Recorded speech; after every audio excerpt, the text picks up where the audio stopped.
നമ്മൾക്ക് ബൈബിൾ വെളിപാടിൽ നമ്മൾക്ക് ലഭിക്കുന്നത് രക്ഷയാണ്. രക്ഷ എന്ന ബൈബിൾ പറയണത് അതിൻ്റെ അകത്ത് ഇപ്പോൾ സഖ്യബോസ് നല്ല ധനാഢ്യനാണ്. അപ്പം ധനം കൊണ്ട് മാത്രമല്ലല്ലോ, ധനമൊക്കെ പോകാൻ ഒരു ജലദോഷം, വെടിപ്പായിട്ടൊരു ജലദോഷം വന്ന അമ്പാനിയുടെ കയ്യിൽ പോലും കാശുണ്ടാകത്തില്ല. 5000 രൂപ കോടി രൂപ മുടക്കി കല്യാണം നടത്തിയെങ്കിലേ വൃത്തിയായിട്ടൊരു ജലദോഷം വന്നാൽ മുടക്കാനുള്ള കാശുണ്ടാകത്തില്ല. കാര്യം അതുകൊണ്ടല്ലേ ആൾക്കാർ മരിച്ചു പോണത്, കയ്യിരിക്കണ കാശ് മുതലാകാത്ത കൊണ്ടല്ലേ. അതാണ് വിഷയം. അപ്പോൾ ധനം ഇപ്പോൾ സഖ്യബോസിന് ധനം ഉണ്ടെന്നേ ഉള്ളൂ.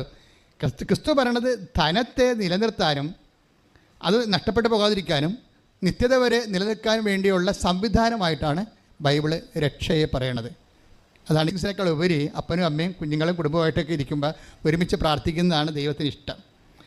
അനുഗ്രഹം കിട്ടാൻ എളുപ്പമുള്ളൊരു മാർഗം ഒരു ഭവനത്തിൻ്റെ ഒരു പരിപ്രേക്ഷ്യത്തിലാണ് കിട്ടുന്നത്. ദൈവം ഒത്തിരി കൊതിക്കുന്നുണ്ട്.